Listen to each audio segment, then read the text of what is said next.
48 hours on Amtrak Coach? Here are 10 secrets to staying fresh without a shower. First, pack large body wipes. They're your shower substitute when you need a real refresh. Before bed, wipe your face, neck, underarms, and feet.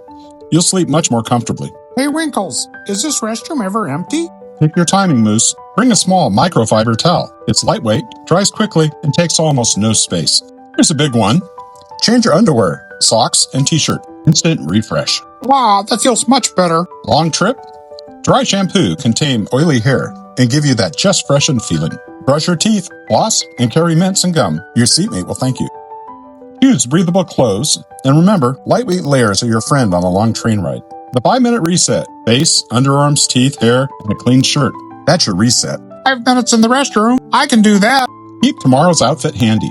Fresh underwear, socks, and a shirt. And our bonus tip? A portable bidet. Wait, you packed what? Trust me, Moose.